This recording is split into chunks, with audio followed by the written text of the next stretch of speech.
Going live. Okay, there we go. Jesus. Now what? Gee, come on, YouTube. Figure it out. It says I'm live, but I have no image. An error occurred.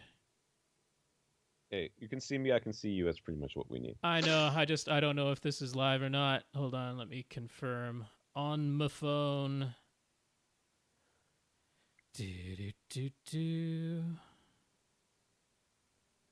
Because it might just be that, or we might really not be live. I can hear people talking outside this room. I can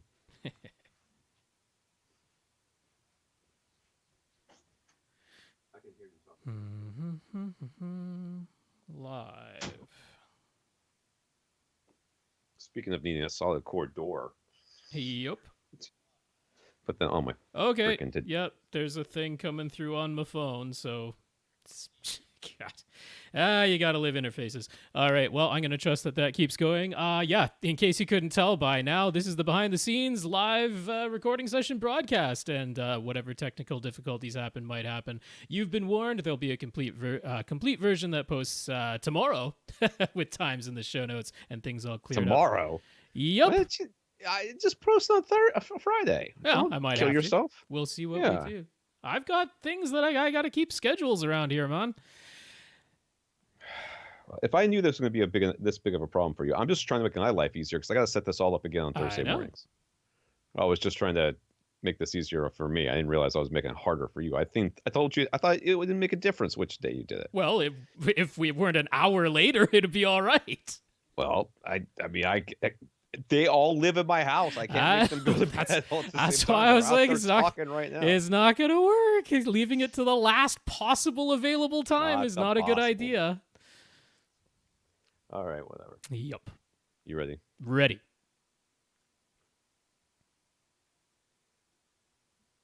Welcome to another edition of AV Rant. I'm Tom Andry, and I'm here with Rob H. This is AV Rant. It's your home theater and AV questions answered. Gave myself a scare this week because had like a really minor sore throat, the type where before all of this, I wouldn't have given it a second thought. Wouldn't have thought anything of it. But I was like, what's that? And then I had that kind of like not totally well feeling. But then I'm like, well, that might just be psychosomatic. So let's see how this goes. So anyway, it lasted for all of 1.5 days. And then I felt totally fine on, Monday, I guess. So, I suspect it was just that I haven't run the air conditioner in my car for like several months, and it kicked in because the weather got warmer. And my apartment building, we don't have air conditioning throughout the building, but we have an air exchange, that goes from the basement part to the upper levels to exchange the air, and that kicked on for the first time in months. So I'm like, it's probably just an irritant in the air. Like I say, it's the type of thing I never would have given a second thought before, but in today's times, I was all scared. So that was last weekend for me. Fun.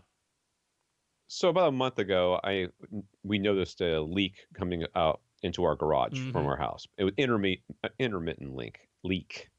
And we've had this up before, and it was the bathroom that's right on the other side of that wall. Yeah. There was something wasn't connected properly, and it started leaking. So I figured that's just that again. Yeah. So I tried to fix it. My dad and I tried to fix it. We called a plumber out here, and they're like, yeah, it's that, but we don't know exactly where. You'll have to get a leak detection person out here. Mm-hmm. And then the coronavirus happened. Mm-hmm. So we've been kind of sitting on it going, okay, well, we'll just try to use this little water. We won't use that bathroom anymore. Okay. And then the leak will stop, and then afterwards we'll have somebody come and fix it, and then the leak started again, which means it wasn't that bathroom, it's something else. So after a month of us living with this thing and it just getting progressively worse, we finally called out somebody to come out, a leak detection person. And I was like the guy from Psych, like memorizing everything he breathed on. Like we took doors off the hinges so that he wouldn't have to move a door as he walked through the house. Yep. Yeah, we did everything we could, and then afterwards, of course, I wiped everything down with alcohol and everything else to make sure that it was safe. But we've got a burst pipe. It's in the bathroom behind the home theater, and they're going to have to jackhammer up at least of that bathroom, and it looks like it might go right underneath the wall that goes between the home theater and the bathroom. So. Yeah. Perfect So timing for now that we're type of thing. living. Now we're living with the leak, and we like scheduled it for like end of the month. Uh-huh. We pushed it back, and it's a nightmare. It's a nightmare. I mean, other people have much worse things to worry about. I know that. I realize it's a first world problem, but oh man, my house was like very stressful. You know? And I mean, to keep some sanity, we should keep in mind that even though, okay, so North America, this is Canada and the US, the number of testing, we're basically only testing people who are bad enough that they have to go in the hospital, right? That's more or less what's Right. going on. So we can be pretty darn sure that the actual number of infected people is probably, 10 times that? Maybe not quite that. Higher. 8 or 9 times that, very likely. But still, even with that multiplier, if you take that as a percentage of the total population, it's still a really small number of people when you actually break it down that way. Right. So, I mean, you try to say like, well, it's probably not every person you see, and yet there's the horrible asymptomatic carrying of things. You know what? Right. We're all dealing with this stuff.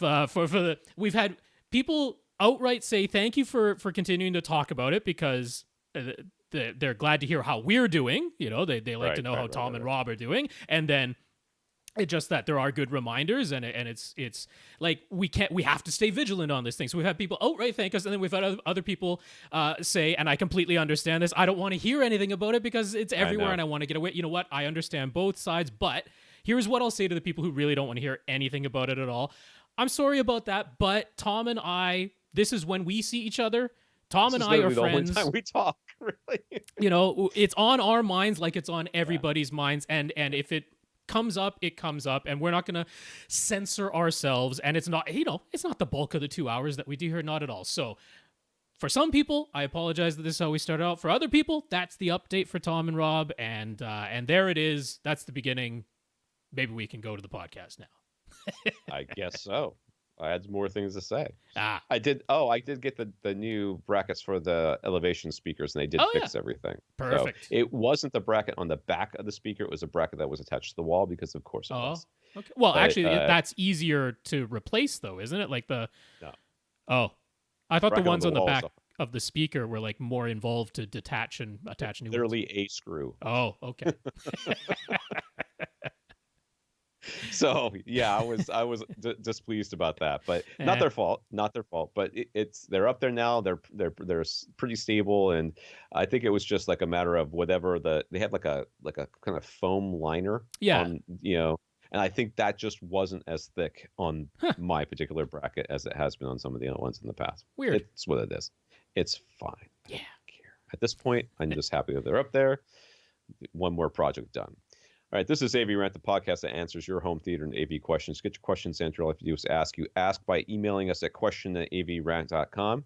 You can go to avrant.com and leave us a comment there. Facebook.com/AVRant podcast. YouTube.com/AVRant. Rob's email is rob@avrant.com. You can contact me directly on Twitter at FirstReflect. I'm Tom at avrant.com. My Twitter is at avrant_Tom. And for the first time in like 5 years, I tweeted. Yeah, you more than once. It wasn't even just a singular tweet. There was more than one. There was more than one tweet this week. So my Twitter account has risen from the dead like a zombie. That's right. Like a COVID-inspired zombie. Oh my God, we watched Saturday Night Live. From home. That. Yeah, from home. We were watching an episode of Jimmy Kimmel, whatever the Tonight shows with Jimmy Kimmel. Everybody looks awful. They don't have their lighting and regular makeup. That is... Nobody's looking at the camera. Would you look at the camera, Jimmy? Please, look at the camera. I mean, I don't know. I don't look at the camera, but I'm reading like 700,000 words, all right? If I had a teleprompter, I'd be looking at the camera. If I went with a Sprint teleprompter, I'll be happy to use it. But yeah, it was just I was like, why is he looking over my shoulder the whole time? That's where his teleprompter is now. Or his computer, yeah. Listeners of the week.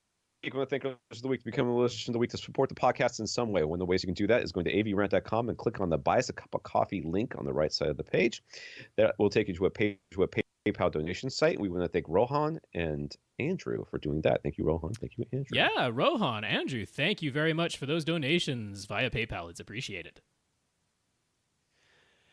We also want to thank our 112 patrons over at patreon.com. Patreon's a service where it's a monthly subscription to your content creators of choice. It's a minimum $1 per content creator. And if you choose us, we will thank you if you tell us that you did it, because I'm not thanking 112 people every week. So we want to thank Nathan, who mentioned that he says he never thought he would be deciding between a 40-inch Vizio and a Royal Moon headset while being stuck in an RV, but these are strange times. And he also has the option of using a portable projector with a built-in battery. But the only place the screen could go in his RV would block his access to the bathroom. But we all got to make some sacrifices, right? You're in the RV, dude. The great outdoors can be your bathroom. Maybe that's what he meant. Maybe it blocks the entrance. That's what the screen would block. That could be. Maybe it's like I'm trapped in here for 2 hours. It's just like going to the real movies. That's right. There's just you can't leave. Even more so. God help you if you're watching the Lord of the Rings extended version marathon. Mm-hmm. You're doomed. But will never thank you very much to our 112 patrons. That's patreon.com/AVRant podcast. For anybody who might like to sign up, a voluntary subscription to keep funding the podcast while things are going on, if you're enjoying it. So Nathan, thank you so much for writing in with that little bit of humor, and thank you for being one of our patrons for sure. So if you can't support us financially, we completely understand, especially in these trying times. So if you do something that supports the podcast in any way, just let us know what it is, and we'll mention you. So Ben told Accessories for Less that we sent him their way when he bought a Denon X3500H to replace his Pioneer receiver that died. When his wife asked what having no receiver would mean, she told him he had to order a new one, which was just as well, since Denon was already on his online shopping cart. Done and done, said Ben. Well, thank you very much for talking us up to Accessories for Less, and congrats on the purchase. So the receiver's broken. What does that mean? Do we really need a new one? Well, do you like to see and hear the movies? Because that's what it does. Oh, yeah. You need a new one of those, like, now. Joseph mentioned to Mini DSP when he bought a Mini DSP 2x4 and a U-Mic 1 from them. So mention this at Mini DSP. Yeah, thank you, Joseph, and congrats on those purchases, too. And shots go off to Nathan and Gurinder for their lighthearted ribbing of Rob for getting so worked up last week that he swore on Twitter and said president when he meant prime minister. Rob was just all out of sorts that day. So I didn't even catch it. I'm glad Gurinder mentioned it. I caught it, of course, when I went back through the podcast later in the week, but I was like, yeah, my mind is a mess. I couldn't find the normal concentration level I have putting together this week's topic list. I'm like, yeah, I'll do like one question at a time because that's all I can focus on right now. It's taking a toll, unfortunately, all this stuff. Oh yeah, and I mean, you live alone, which is but you have an essential job, so you have to go out and interact with. And it's busier than it's ever been. I'm listening to some stuff at least at points throughout the day because I usually have some down. I got no downtime now, so actually, I'll mention some people were talking about like we'll come across this in the comments, but like there's webinars and stuff that are happening. A lot of companies are putting those on right now. And I'm just like, I appreciate everyone who's saying, hey, here's a cool thing you might want to check out. I would love to. I got no time. And it's not a matter of me not appreciating it or not understanding that most people have some time at home to watch it right now. But for me personally, just not the case at the moment. So I'm missing a lot of that stuff, unfortunately.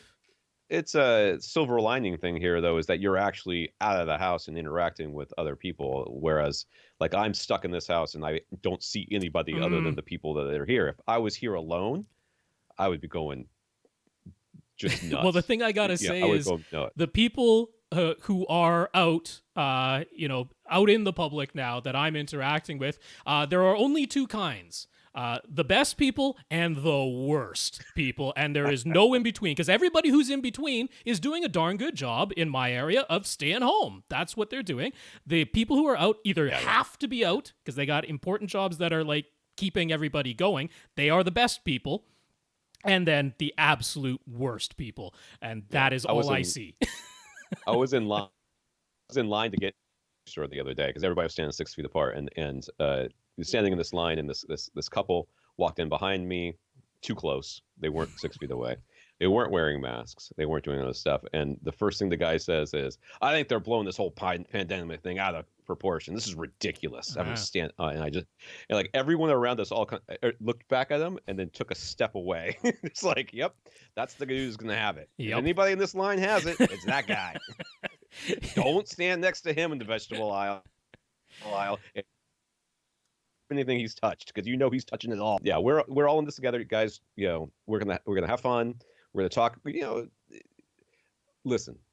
For those of you who don't want to hear about it anymore, I completely understand. But I want to tell you, for a lot of people out there, including me, you know, if you just try to power through this on your own, if you just try to power through whatever emotions you're feeling, like Rob was describing, you just hinting at it there a second ago, and we haven't talked about this beforehand, but just powering through, you know, these sort of weird emotional roller coaster things that are happening. If I didn't have my wife here to talk about some of this stuff, I would be a disaster. A disaster. I was literally falling apart about 2 weeks ago. About 2 weeks ago, emotionally, I was a mess. And one night, I just sat down with my wife for like 3 hours and just vented and just released all of my stress. And I have felt so much better ever since. So if you are like, "Oh, no, I got this. This is no big deal. I got this." You got to find somebody to talk to, whoever it is. And, you know, there is somebody, you know, I mean, obviously there's professionals and things that you can do, but if you have somebody in your life that you trust, that you feel like you can be emotionally vulnerable with, please reach out to them. Do not keep it all inside, because that really can eat you up. So yeah, I mean, that's the last thing I'll say on that. There's no playbook for this. Nobody who's alive today. Well, maybe there's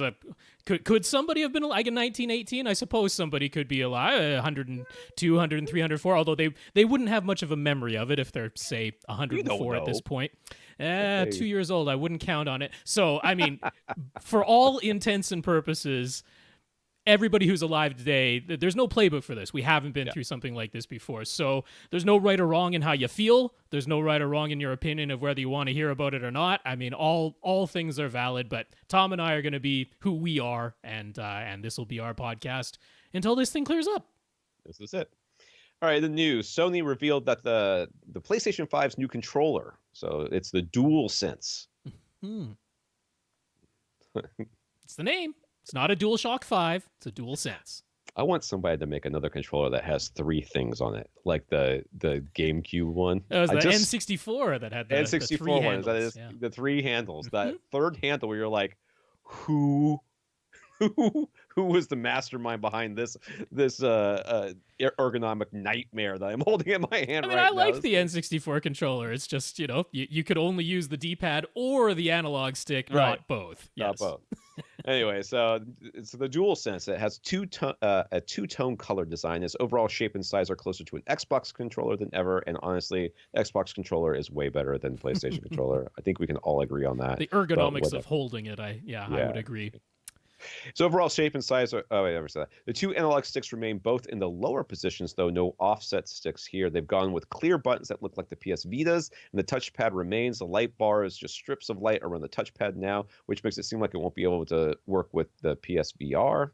It has a microphone built in, so you don't need a separate headset for chat. Oh, that's lovely. It has a rechargeable battery with a USB-C port, unlike the Xbox Series X controller that still uses AA batteries. And the share button has been relabeled as the create button. That's right. Creating. The name DualSense comes from its haptic feedback, which is built into the grips and also has variable tension in the triggers. Oh, that's nice, I guess. I mean, it sounds like a good way to break your triggers, but whatever. Yeah. I'm sure it's not that much, but it's the, you know, you're pulling back the bow on a bow and arrow in the game, and it'll actually feel that tension in the trigger now. Yeah, it's just going to be the exact same experience, honestly. That's right. Very similar. You'll be able to pick up a real life bow and arrow and be a master right afterwards. You'll just be. You've been muscle memory trained for sure. That's it. Lara Croft. You should just get the outfit and wear it while you're doing it, because you're basically training for that. All right, Disney Plus already has reached 50 million subscribers in just 5 months. Not surprising, considering this pandemic could not have been better engineered to make streaming more viable than ever before. They said they were aiming for 60 million within the first year, and sure does look like they will hit that and then some. Yes. And at the same time, AMC Theaters, the largest theater chain in the U.S., appears to be headed right for bankruptcy. So, Oh, it's another shock.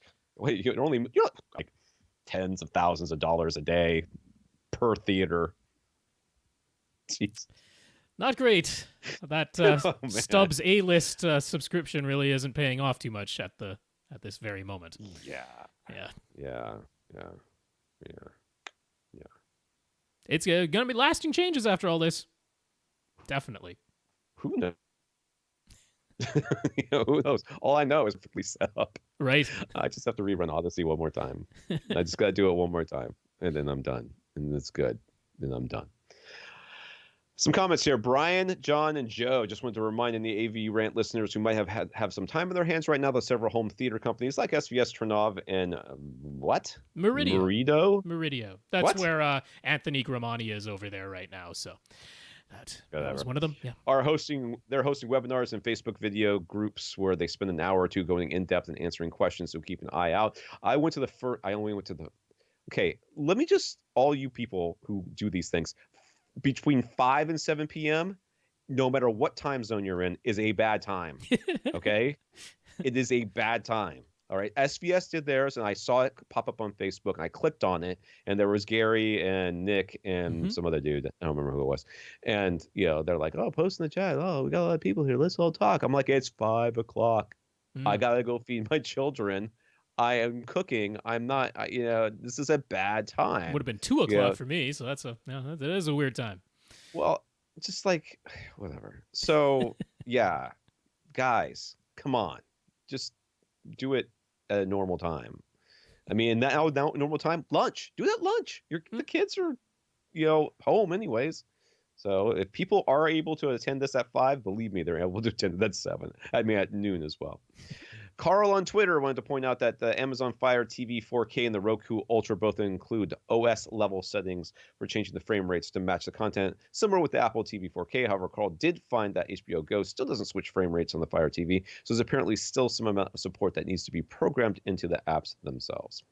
So I read all that out loud, but I didn't actually comprehend anything. But I guess it's interesting. Yeah, it's we were talking about 24 frames per second support, and right. I mentioned how the Apple TV 4K does a really good job of it. Automatically switches, applies to all the apps on the Apple TV 4K. So thanks to Carl, because I don't use Roku Ultra, I don't use an Amazon Fire TV 4K. So he's got like all the streaming boxes, which is great. I know who to come to when I have questions on streaming boxes that I don't use. So thank you, Carl. And that's good news. The more devices that support proper 24 hertz and 60 hertz switching, because we want them to be able to switch back and forth. That's kind of the key. And the more that do it, the better. So that's really good. Jay knows that we are advocates for using dual subwoofers and positioning them across the room from one another and avoiding having both subs at the front of the room. Mm-hmm. Yeah, right. Okay. But some people still seem to do it no matter what we say. So Jay wanted to share Tom Norton's write-up in Sound and Vision. It's not that there's anything particularly different from what we say. He's following the same research by Dr. Toole and Sean Olive from Harman, but he shows measurements of his setup in this and goes through the whole process in detail, so it might help convince some more people. Yeah, the people who read Sound and Vision, I guess. That's right. Well, people who listen to this podcast probably don't really read Sound and Vision. That's perfectly fine. But sometimes people want a whole in-depth write-up with the graphs and measurements and everything. So we'll have the link for Tom Norton's article in Sound and Vision. That's good stuff. All right. Dan, last week we discussed Nick's home theater plans, in which Nick wanted to mount a JVC NX7 projector at the back of his room beneath a soffit that is only 6 feet 9 inches from the floor. Dan also has an NX7. He just wanted to warn Nick that the mounting holes on the bottom of the NX7 are unusually far apart. So many universal mounts actually don't fit it without an adapter. That's just something to be aware of. Since then, Nick is concerned about getting the projector as close to the underside of the soffit as possible while also maintaining excellent soundproofing. Dan wanted to share the mounting method he used. Dan used decoupling brackets to mount a piece of wood in between his ceiling joists above the drywall. The projector is mounted to that, which allows you to get the height wherever you need it. And then the pole of the mount extends through the hole with a gasket in the drywall. This also provides the benefit of the projector essentially having a shock mount, so the image doesn't move if the structure of the house vibrates at all, I guess, during earthquakes. Well, You would also probably just stop somebody playing. walking upstairs, that can be I enough. suppose. Somebody goes thump, thump, thump across upstairs, and you see your projector image go bump, bump, bump. So yeah, that's a good idea. I've seen other mounts that are similar to this idea. So yeah, good to hear that it worked. And yes, that point about the mounting holes on the NX7 being unusually far apart is a very good thing to be aware of. It's important to make sure that whatever ceiling mount you purchase will work with that particular model of projector. Brandon previously asked if he should use the Paradigm Cinema 110 5-speaker package or the Def Tech Pro Cinema 1000 2000 speaker package in his roughly 20 by 20 master bedroom. We said the physically larger Def Tech speakers would be beneficial in this case, and he just wanted to report that we were spot on. He ended up trying both. And while the Paradigms might have had a touch more detail in the treble, the DevTechs were a big improvement in mid-bass and just sheer overall output. So he's happy with those, and they're making staying at home much more enjoyable, which is, at this point within this podcast, what we were really here for. That's right. I mean, if you're going to be stuck in your house for another month, which is looking likely, then you better have a nice home theater to sit in and enjoy movie night with your families. Well, Brandon, I'm really glad to hear that. And for anyone wondering, like, why would the Paradigm sound more detailed? It might just be the tweeters that they use sometimes of that, but it can also be the case that when you have a system that is producing more mid-bass, there's that little bit of masking that happens to the treble detail. It's just how your brain works when you're hearing comparatively percentage-wise more mid-bass. Sometimes even if the treble were the same, you would interpret it, you would perceive it as being somewhat less. So not entirely sure what's going on there, but whatever. Brandon's happy, that's all that matters, and that's great. Turned out good. All right. Okay. I'm really glad he tried them both. I wasn't expecting that. Most people don't. Ian. All right, these are the actual questions now, people. All right. So Rob, future Rob, who's putting the timestamp now. That's right. Ian, we've mentioned a couple of times recently how corner bass traps don't specifically have to straddle the vertical corners of our room, and it's simply the most geometrically efficient placement, and Ian totally gets that. But he's read something to the effect of bass collects in corners and along walls and boundaries many times. And in his own experience, if he goes and stands in a corner or leans against a wall, the bass does seem to be amplified, often to the point of sounding boomy in those locations. Often? How about always? But let's go in those locations. So is there truth to the phase that of bass collecting in corners? And if so, is that not also a good reason to put bass traps in the corners whenever possible? So the collecting, I mean, if you were to fill a square tank with water, and you were to splash in it, and you watch the waves go out and hit the corners and come back, would you say that they collected there? Yeah, it's a word choice thing, but so basically what's happening here is there's the waves reflect off of these flat surfaces, right? Yeah. So when they do, they go out at an angle depending on the angle that they came in at, which makes perfect sense if you've ever played chess, pool before, right? Billiards.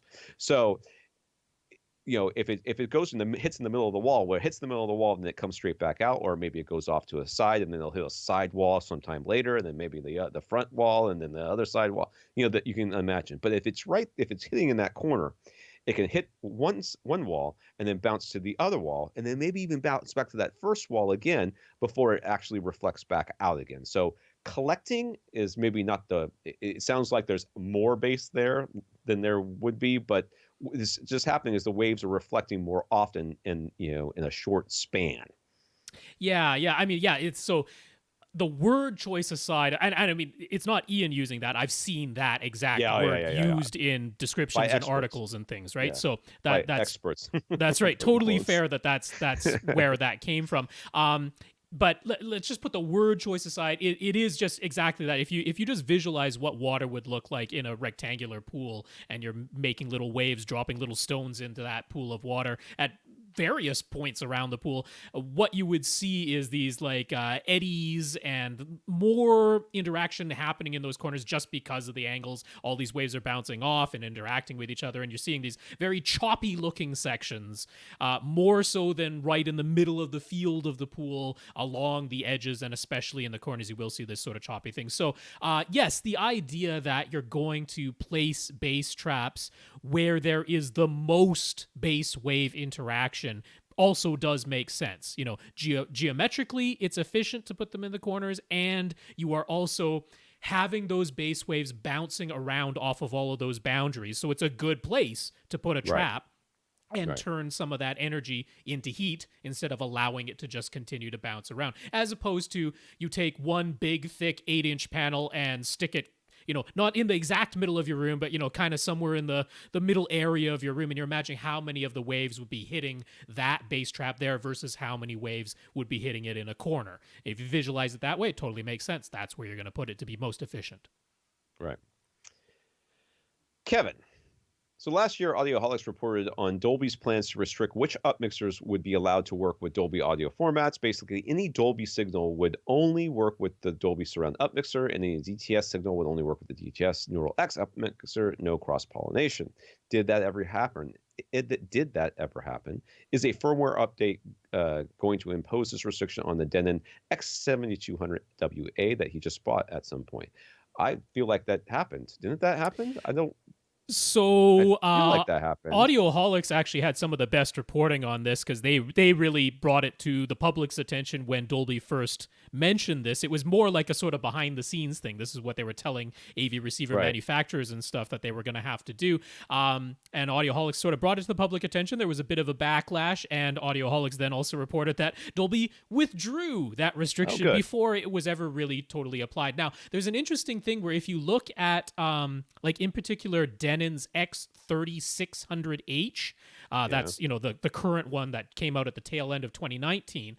If you look at the manual there, it only describes Dolby signals being upmixed by the Dolby Surround upmixer, and it only describes DTS signals being upmixed by the DTS Neural X upmixer. So it was as though they had developed it under those restrictions. I don't actually know if right this minute you can do the cross-pollination of upmixers or not in that model. According to the manual, you can't, but it's possible that in reality you can, or it could be where a future firmware update will actually reinstitute the ability on that particular model to do the cross-pollination. But I kind of feel like mine won't let me do that, but maybe it does, and I just don't really pay attention to it. Yours should. I'm probably just not paying attention to it. It says I kind of felt like whenever it's Dolby, it goes into this. But maybe I can switch a DTX. By default, it certainly is. If you use the auto mode, or if you just, the first press that you do on the listening mode button, if you're in a Dolby, getting a Dolby signal, it'll go to Dolby Surround upmixer first. But you should have the manual option of scrolling to the DTS Neural X upmixer on just a Dolby digital signal. So will his, did you already answer this? Oh, no, I think so. Will his 7200WA utilize his front wide speakers when he's using Dolby Surround upmixer, or only in DTS X modes? I feel like that's opposite. Right. So Dolby was the only one that will do front wides, and DTS X never will. Is that right? No. So is it opposite? It's important to get the names correct so that we don't spread any confusion on this. So Dolby Atmos, actual Atmos. It's off a Ultra HD Blu-ray, or it's coming from Disney Plus or Netflix or whatever, but actual Atmos can use front wide speakers, but only if the mixers have used objects in the floor level speakers, which they're not required to do. They might do the floor level in nothing but channels, and if they have done that, then your front wides won't get used. But if they've used objects in the floor layer with actual Dolby Atmos, you might get front wide information. Same with DTS X. So actual DTS X soundtracks, which... Can you get those on anything outside of Ultra HD Blu-rays and a handful of regular Blu-rays? I haven't seen DTS X used on any streaming services as of yet. Not that I'm aware of. But in any case, actual DTS X, similar to Dolby Atmos, if they've used objects in the floor level, they could potentially make use of front wides. Now, the upmixers are a different story. The Dolby Surround upmixer will never put any sounds into your front wide speakers. So if you have front wides and you want them to make sound, you basically never want to use the Dolby Surround upmixer. On the DTS side, their upmixer is called Neural X, which, the naming conventions. But DTS Neural X can use front wide speakers, but the limitation of DTS Neural X is that it can only ever use 11 speakers total. It cannot go beyond 11 speakers. And it basically prioritizes, with the front wides being the last pair of speakers it might add. So let's say you've set up 13 speakers. You're only going to use 11 of them at a time, but you've set up 13 speakers. You set up 7 traditional speakers, 4 overheads, and your front wides, and those are your 13 speakers. Well, DTS Neural X will try to use the 7 traditional speakers and the 4 overheads and leave the front wides silent. That's what it would try to do. You would have to actually, in your amplifier assign in your AV receiver, say that you have, let's say, 5 traditional floor speakers, 4 overheads, and front wides for 11 speakers total. Then it will use the front wides, but only within that 11 speaker total container. So yeah, not the easiest thing to always keep straight, but basically if you want to upmix, you got to use the DTS Neural X upmixer and make sure that you have specified only 11 speakers total. So his room is 26 feet long, 18 feet wide, and 8 feet high. His main seats are 14 feet from the front wall. And he has a secondary seating area behind those. His room is heavily treated with carpet on the floor, as well as multiple layers of carpet on all the walls.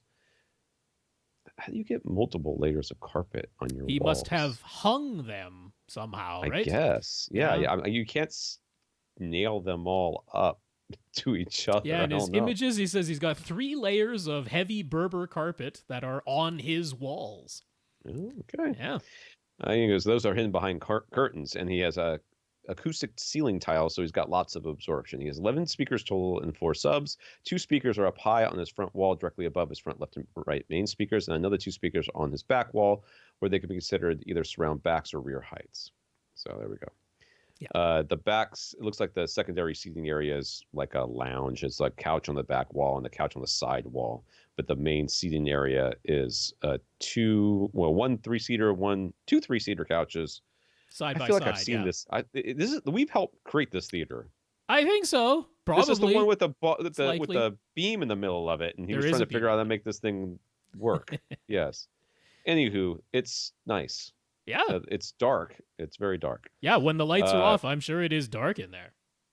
Yeah, I can't really. There's so much stuff. Anyways, so I'm scrolling past all. I these do pictures. like his custom covers for his front speakers. He's put up these red covers. I'm sure those are acoustically transparent, but those cover up his front speakers. It's pretty cool looking.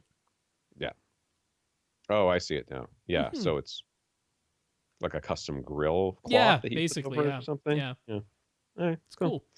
All right, well, that's fine. So how should he label the speakers in his room to take maximum advantage of Atmos and DTS X and their up mixers while using his front wides? Yeah. So, I mean, that I basically sort of went over that just in the last question. Yeah, you'd want to label the pair of speakers that you have at the back of your room as rear heights.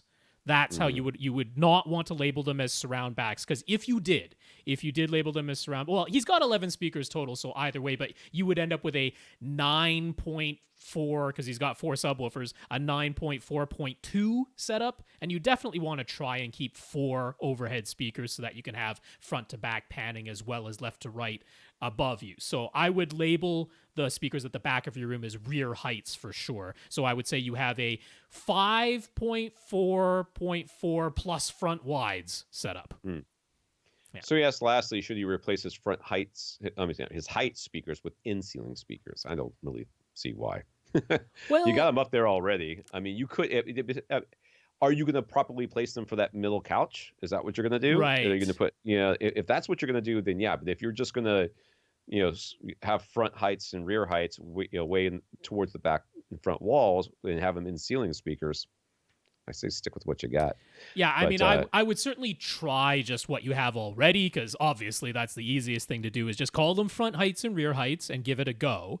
But I will say, like, his front heights in particular are, like, they're right above his left-right speakers and not much separation between them. And then his what he would end up calling rear heights are not actually all the way up his back wall. They're high on his back wall, but not all the way up to his ceiling. And this is a pretty large room. So if you actually worked out the elevation angles of his front heights and rear heights, those aren't going to be even at 30-degree elevation angles. They're going to be lower than that. Now, that's not the end of the world. Like I say, I would genuinely recommend just trying it where they are right now, because that's the easiest.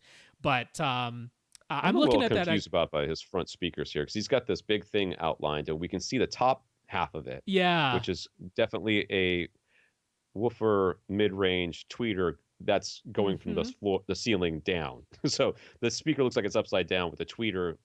Yeah, I don't know if he's doing like a pseudo line array with two of them stacked on top of each other. That's almost what it looks like to me. Yeah, he's got dual center channels. It sure looks that way. Yeah. So yeah, and his heights are his speakers are very high they're very near the ceiling, but they're very tall. They're tall and thin somehow, because we think there's two of them. It sure looks like it's two of them. They're stacked on top of each other, basically one right side up and one upside down. Correct. Essentially. Yeah. And then if you were to set another speaker on top of that, that would be his front heights. That's how close they are to the other speakers. Exactly. Now, if you look at the distance between the speaker and the height speaker and the tweeter of the top thing, it's maybe a couple of feet, but yeah, if you're going to move these into the room, put them on, because he's got a drop tile ceiling, right? So it's easier installation than a lot of places. I believe you will get a much better Atmos experience. Yeah. But then again, I'm still saying that Atmos, my belief on Atmos is still fairly meh. So you're pretty come see come saw about Atmos in general, but if you pulling out the French, if you're looking for a that's above me sensation, I think potentially changing the ceiling speakers in your instance, it might make sense, just because you don't have a lot of separation from your front heights and what would be your rear heights to the other speakers. So yeah, I think there's some justification perhaps for switching to actual in-ceiling speakers in your case. I'm confused about this. Are there two setups in here? No. Okay, so then how come there's a vertical center channel underneath one of them? Well, yeah, that must be an older picture, because he's definitely got them side by side when you look at how the speaker grills go. I'm gonna be honest with you, dude. I'm gonna be 100% honest with you. None of this makes any sense to me. I'm pretty sure he's just got two for his. Two each for his front left, front right, and center, because it appears to be don't understand why. I think he wanted more output, but he's doing the pseudo line array thing to do it. Yeah, I don't know. Yep. I wonder what this is doing with comb filtering, and there's a lot of things in here that I would worry about as far as harming the fidelity of the sound that you're actually getting. If you're really having that much problem with output, then the solution is not to stack more of the same speakers on top of each other or put them side by side like you have with your center. It's to get rid of the entire mess and start again with something that can output what you want. I'm pretty sure we actually went over those things before. It might have been a year or two ago, but yeah, I'm pretty sure I don't remember this. Yeah. Okay, whatever. All right. We'll just assume that this is a done deal, and yes, put him on the ceiling.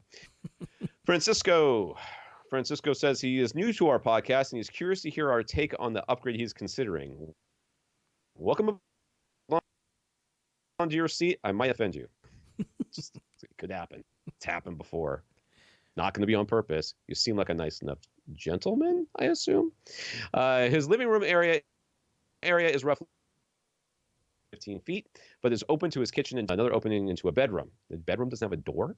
There's no door to your bedroom. That seems unusual, but okay. Maybe it's one of those beaded curtains. Yeah, yes. Very, very 70s. I like it. I like your style, man. Anyways, he currently has a 75-inch Samsung Q80R, a Pioneer Elite SC99 receiver, which can process 7.9.4, 9 amps built in. DevTech BP9040 towers and center, one Martin Logan Dynamo 1000 subs, a sealed 12-inch 500-watt, and it claims down to 22 hertz, and then Energy C20 speakers for surrounds with Klipsch in-ceiling Atmos speakers. Well, there's one odd man out in that group. I'll let you guys decide who it is. He is set on getting dual rhythmic FV15 HP subs as an upgrade. He would also like to upgrade his front 3 DevTech speakers, so he says he is primarily looking for better clarity.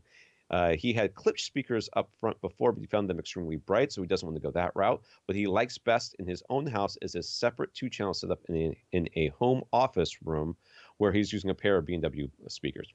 He says the bass in his living room sounds booming, but he has confirmed that it isn't his Martin Logan subwoofer. If he just plays the sub, the bass is clean, although it doesn't dig down below 25. His DefTech speakers with their built-in powered subwoofer drivers are definitely the culprit, he says, so he is presently considering chain, or Ascend speakers. What is our take and what is our recommendation? Not chain. Yeah, those are worlds apart in what our personal opinions are of those. One of those we like very much, Ascend, and one of those we would not recommend buying, which would be Chain. Which, again, we're going to get lots of downvotes because those Chain people, they're like a cult. But they just haven't all bought the same pants yet. They've all got the same shoes and polo shirt, though. Don't worry.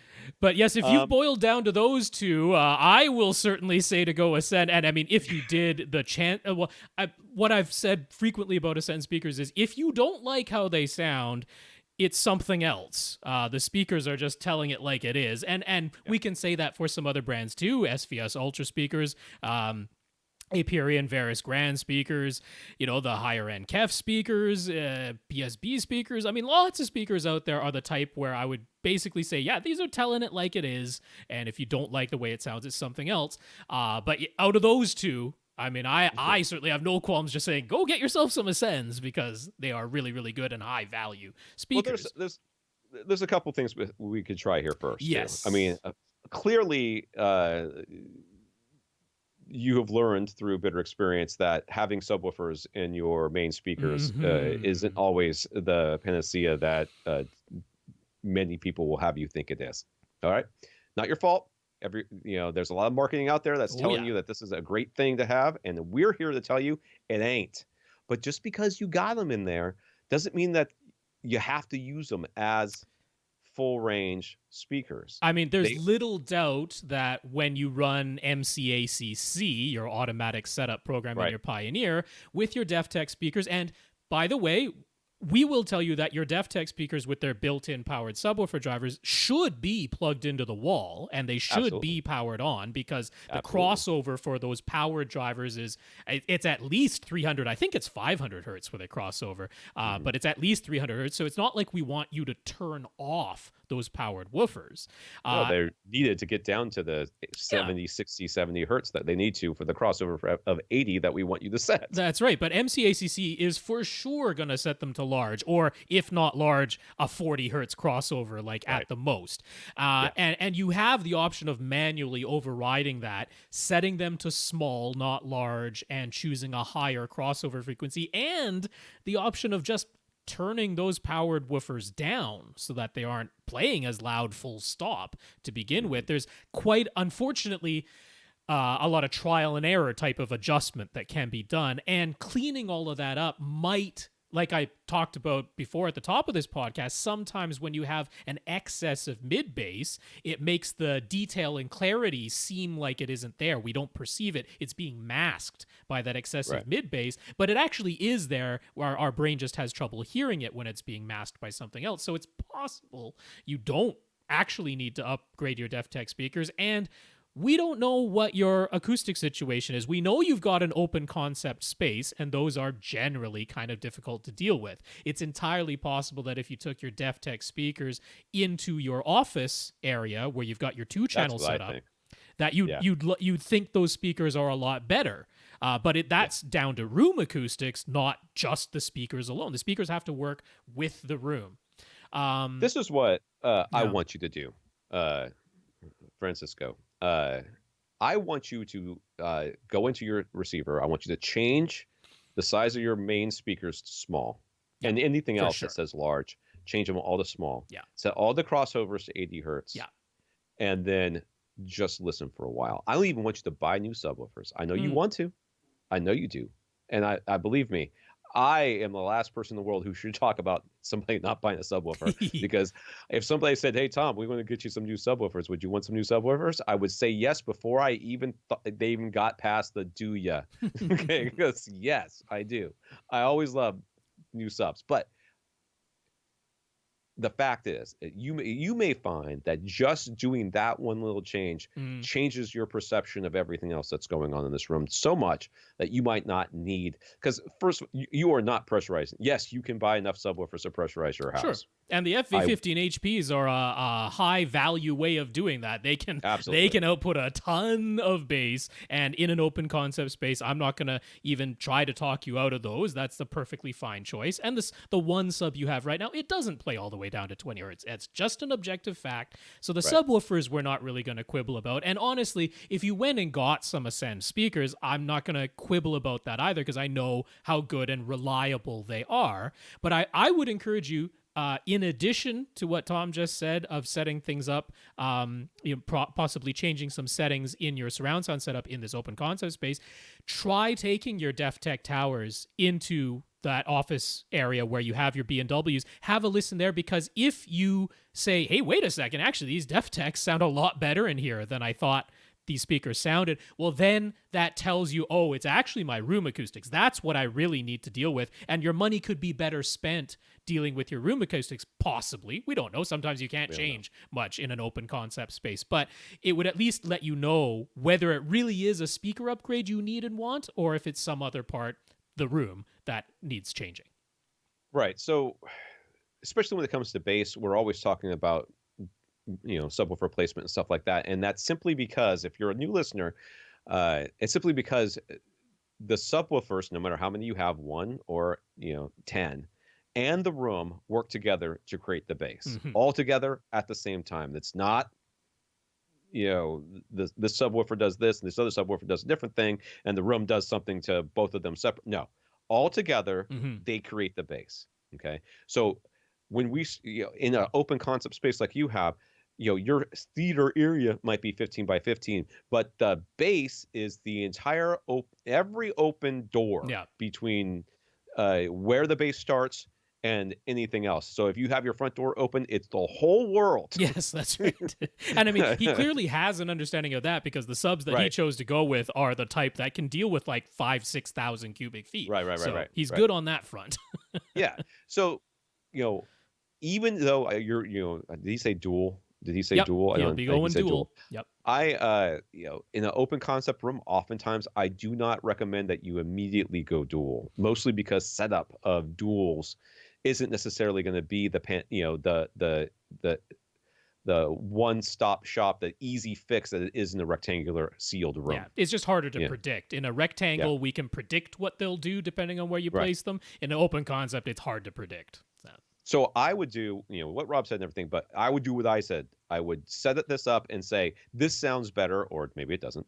This sounds better, but I want more bass than I'm getting right now. Get the one big sub. Do the subwoofer crawl, which I'm sure you've heard about it. If you've read about Chain, for sure you've read about the subwoofer crawl. So do the subwoofer crawl again. Make sure you've got the perfect place for your sub. And because you'll have to do it again with this new sub, because this new sub does definitely play below 25 hertz. Yes. So that's the place you had your old sub isn't necessarily a good place for the new sub. Yeah. So, do the subwoofer crawl again, get yourself that sub in the best place that you can possibly play it. And then even I would still do all that before I would buy new speakers. And then, then only then would I consider a second sub. But I think Rob's probably right. Room acoustics are the biggest culprit of what you're experiencing right now. We can try to help you out with that as much as we can, but it's all down to how many, absorptive panels are you willing to put up in this open concept space, because that's what we're going to ask you to do. So let us know what you decide. We can't wait to hear back from you. Kevin has a long, skinny room that was supposed to be a playroom for his kids, but he and his wife ended up watching movies in there more often than not, and Kevin ended up gaming in there too, so it's become an important AV setup. So he's got a flat panel, and it's, oh my God, it's a hallway. It's very thin. It's a little bit of this is optics of the camera lens, but... Yeah, I understand that. It's probably big enough for a 3-seater couch with a 2.5-foot walkway on one side. Pretty much. It's kind of what he's got. It's on the left wall. There's a walkway on the right. It's way, maybe not way, but it is really deep behind him. So he's sitting very close to a flat panel display, so his field of view is very good. He's sitting close to his speakers, whatever they may be. But behind him, there's a gajillion space, and it's all glass on the left wall, all right. white wall everywhere else. So he's got a 65-inch LG B9 OLED, and the stand below cannot be changed. He'd like to get a nice audio setup going, but it has to remain clean looking. That got him thinking in wall speakers, and he's, where? I know. Where are you gonna put in wall speakers? You'd have to put them all on the right wall, because the rest of them would be firing into the back of the TV, and there's no wall on your left, really. I mean, I guess right below that window, but good luck putting the speaker there in the wall. Sorry. That got me thinking in-wall speakers, and considering the HTD W65s in the front wall, which will go for $75 each. For the subwoofer, the only place you can put one is in the left corner in the small space beside the TV stand. He did his own research, and the $915 shipped Rhythmic F8 seems like the best option. It's a dual 8-inch drivers in a tall, narrow, sealed cabinet with a 600-watt amp. The only less expensive sub that will physically fit are way less powerful and can't play nearly as low. Then he was thinking one pair of in-ceiling speakers, but he says that we'd really like to have the precision of Atmos for when he's gaming. Dude, you need a headset. You need some headphones when you're gaming. You don't need the Atmos. You need headphones. All right. It's conceivable that he could do a soundbar setup instead, but he doesn't really want to raise the height of his TV at all if possible, and he is open to on-wall speakers, but he thinks the look of in-walls would go over better. What do we think and what we'd recommend? Wow. Yeah. I understand what you're saying about all the things, the words that came out of your mouth and all that, but this is a very, very tight space, especially for in walls.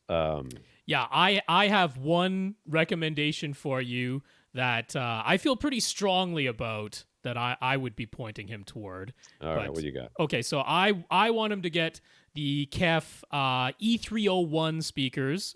Those are the ones that kind of look like round, almost egg-like shapes, but they are like a 4.5-inch woofer in there, so they're not super teeny tiny. They sound better than they have any right to, honestly. Accessories for Less has one of the it's actually a 5.1 package, but if you look at the prices, you're basically getting the teeny tiny little subwoofer, which you can sell because there's no way it contends with this size of room, but you're basically getting the teeny tiny subwoofer and the center speaker for free if you get the E305 5.1 speaker package for $500 from Accessories for Less. Now, I already emailed him directly because Accessories for Less says they're down to their last one in the white finish, and I'm definitely thinking white finish works in this room. Yeah. But I mean, not only is in-wall speakers in this wall where he's got his TV, I'm like, yep, you literally might not have the space inside those walls, because like the right side of that's not like just a hollow in there. That's going to be stacked up. I don't know how the center goes. You'd pretty much have to have a vertical. They're all going to be behind his TV and like basically firing into the back of his TV. None of that really makes sense. Whereas the KEF E301 speakers, they have an integrated nice wall mount. I don't know if they'd actually come in front of his TV, but they'd be a lot closer than in-wall speakers would. And they're completely He's got a cabinet. He could put them on the cabinet. He could put them right there, exactly. The TV. They're completely pivotable. Like they basically just have a ball joint that you can pivot in whatever way.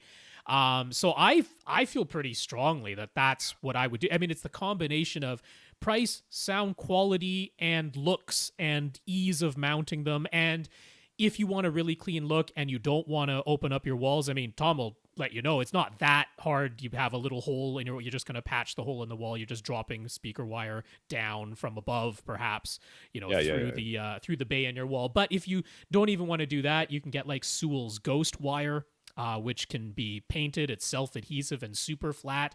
If you want it to be totally invisible, you just put a little bit of wall plaster over it first, sand, then prime and paint, and it's like completely invisible, blends right into your wall. So there's multiple ways you can do that.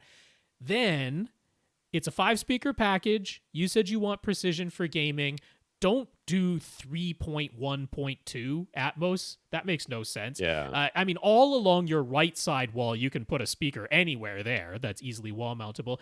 The left side where it's all sliding glass doors, some part of that must be stationary.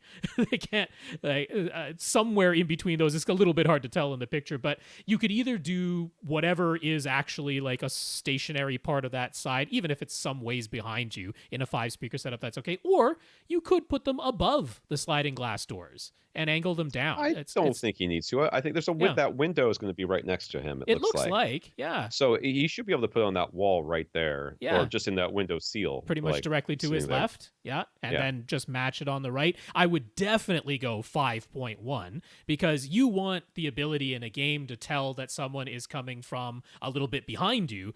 You don't just want 3 speakers in front and 2 above you. That. What about overheads? Oh, don't bother. On overheads. Don't bother. At 5.1, you're done. I actually like that choice of that rhythmic sub. I think if you're willing to pay that price, it's a wonderful little unit. I mean, it can actually extend down to 19 hertz. It probably won't pressurize that in this size of room, but I don't think that's what he was looking for anyway. And compared to the little teeny tiny Kef sub that comes, it absolutely crushes it, that rhythmic. So that's a nice choice. Martin on Twitter asks, okay, before we go much further, I just realized I didn't hardwire into the router, and that's why there's a few glitching. That's what the glitching is. So I'll ask the question, and I will say my answer, and then you can start saying your answer, and I'll go get the thing. Okay. Martin on Twitter asks, how much space is needed between an acoustically transparent screen and the speakers behind it? I mean, you can mount it to the wall, and the wall can have in-wall speakers. I mean, so if it's a woven screen, that's if true. It's a woven, it's acoustically transparent. So I mean, well, there are the perforated ones. I mean, most of the ones that we recommend aren't perforated. But the perforated ones, I mean, there's the one that I have mentioned personally, which is IlluneVision's Aurora 4K, which is an ambient light rejecting screen. It's for very specific purposes, but once in a while we get someone who says they absolutely need ambient light rejecting and acoustically transparent, and there's basically only one good choice, and that's IlluneVision's Aurora 4K. That is a perforated screen, and if you're going high-end, you might still be going Stewart film screen, and Stewart's acoustically transparent screens are perforated. And those ones, they recommend having 1 foot of distance from the front of the speaker to the back of the screen. For the perforated, they recommend having 1 foot of distance. But for the woven screens, like we recommend Seymour AV all the time, or IlluneVision's normal woven acoustically transparent, or it could be Elite's, Acoustic Pro UHD, or even Silver Ticket's woven screen that they offer. All of those, 2 inches. They all say you need 2 inches. So not absolutely nothing, but 2 inches is should be manageable for almost anything. Right. It's almost like basically the grill depth plus whatever the frame you're probably mounting to the wall, and you don't have to really add anything from that. Yeah. for those guys. There you go. All right, Joseph. Joseph moved to Vancouver Island 2 years ago, and now he has decided to use the basement bedroom as a dedicated theater. He had thought about using the larger portion of his basement, but this way he can have an enclosed room with full light control, and he's eager to find out what his dual clips SW115 subwoofers can do when they're in the closed volume and air, and he can set up the rest of his speakers to match Dolby's guidelines. His room is 13 by 15 by 8. And he intends to have his seats 9.5 feet from the screen. His budget for all the upgrades are a max of 8,000 Canadian. He intends to continue using his Yamaha RX A3050 receiver and Panasonic projector for the time being. He's thinking he'll go with a 120-inch Silver Ticket screen. I thought IlluneVision would be cheaper in your neck of the woods. Is it not? No, if he was going acoustically transparent, then IlluneVision would be cheaper than Seymour. But Silver Ticket, like he doesn't need acoustically transparent, so Silver Ticket is definitely still going to be cheaper, even with the cross-border shipping. Make sure that 120 is really what you want. You already have the projector in hand, so you can just project it on your wall, and you can easily tell, okay, that's the size I want. Go ahead and get that size of screen. So 120 might be what you want, but from only 9.5 feet away, that is big. That's a big field of view. So just be sure. That's all. There's totally nothing wrong if that's what you decide you want. You got the projector in hand, so just throw it on the wall for now. I'm telling you, the last thing anybody wants is to get into a theater, get their theater set up, sit down for the first movie, and go, I got to move my eyes to see the corners of the screen. Or my entire head, even worse. I've seen it's like sitting too close in the movie theater just drives me absolutely bonkers. So just be sure. Rob's right. Be sure. So he's 90% settled on getting 3 RBH signature SV61 bookshelf speakers as his front 3. What do we say? Any reason we would strongly point him in a different direction? Nope. Not really. I mean, those are excellent. Again, tell it like it is speakers. If you don't like the way RBH's signature SV61 bookshelf speakers sound, then something else about your system is what you don't like. Yeah. So he would really like to experience 100% perfect timbre match, but using more RBH SV61 bookshelf speakers in the surround positions would be a bit expensive, and they're a bit large for his space. He was thinking something closer to the size of the SVS Prime satellites would be nice for surround positions. So what do we recommend as an excellent timbre match, but with smaller size and lower price? Anything in the RBH line. But the thing is, almost literally. Right now, RBH's lineup is like the signature series. That's kind of all they're selling at the moment. They've drastically reduced, but they do have their on-wall Ultra One speakers, which you want to talk about saving space, and they're less expensive than the SV61s. The RBH Ultra Ones, I'm like, there you go. That's your solution, because you can't save more space than that. They're almost as skinny as Kef's T series. Yeah, the Prime satellites probably wouldn't be a terrible match either. Wouldn't be a terrible match. No, I mean, wouldn't. Let me explain to you my experiences with RBH. All right, I have had an RBH center channel in a theater way back when, right? And I had the front 3 were all RBH. The surrounds were Axiom, I think, but the front 3 were RBH, and I would switch out the main left and right speakers with just dozens of other speakers, bookshelves, towers, everything. In all of that, never, with one exception, never did the RBH do anything other than sound fantastic. Even with the timbre going across, never did I notice the RBH sounding significantly different from the other speakers, except for once, and those speakers were garbage. Okay, and that's why, right? It wasn't the RBH, it was the other speakers, and I'm talking significant numbers of speakers that I played with, and all of them were decent speakers. So the RBH played nice with them, and that was your front 3, where you're much more critical of that timbre mismatch. In the surrounds, we're much less able to even detect that. So yeah, I mean. Yeah, if you really like the size of those Prime satellites, the cost isn't that bad. Yeah, and they're small. I've got 4 of them in here, and they sound great. They are rear ported. I will warn you on that, but they're rear ported. Mine are sitting right on the wall. I mean, another option, the same type of logic being applied. Ascend's HTM 200 SEs, and those are a sealed design. So it might be a little bit easier to wall mount without any concern, or put a little shelves on your wall and just hold them that way. But again, a very neutral speaker where the likelihood of you noticing a timbre mismatch as it goes to your surround channels in particular, you could quite easily get away with that. So I mean, 3 really good options there. If you want to stay all RBH, there are the Ultra Ones as an option. You already know the Prime satellite size wise, and we'll tell you the sound quality is close enough. And Ascend's HTM 200 SEs, those will also work all just fine. So for his in-ceiling speakers, he's strongly leaning towards the RBH VA615Ls. He likes that they have back cans available and would want to use those. He also thinks the built-in 15-degree angle will be beneficial for aiming the ceiling speakers towards the seats. He really wants to try and follow Dolby's speaker placement as closely as possible, and 45-degree elevation angles will put his ceiling speakers about 4.5 feet in front and behind. The low price of vinyl prices in ceiling speakers and plastic back enclosures has him wondering if he should save the money and go that route instead. So what are our thoughts in regards to the overhead speakers? Well, if you really want to follow Dolby's suggestions, you will not buy speakers that are aimed. That's correct. They will go straight down. They'll just be the normal. The in-ceiling speakers for Atmos the Atmos was designed with down firing in-ceiling speakers at 45-degree angles in front and behind you, not firing at you 45 degrees. In fact, I would recommend, if these were the only 2 options, I would say go monoprice. But honestly. I mean, in RBH's lineup, just drop the L off of the model number. Yeah. You get the VA615s, not the L. I'm not sure why L is the angled one. I'm not sure what the L stands for, but just drop the L, the VA615s.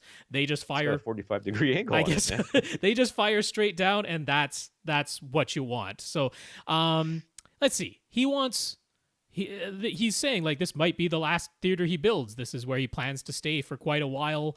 The RBHs aren't ridiculously overpriced. We actually do have, I think Commercial Electronics does sell them in Vancouver. You'd have to come to the mainland, but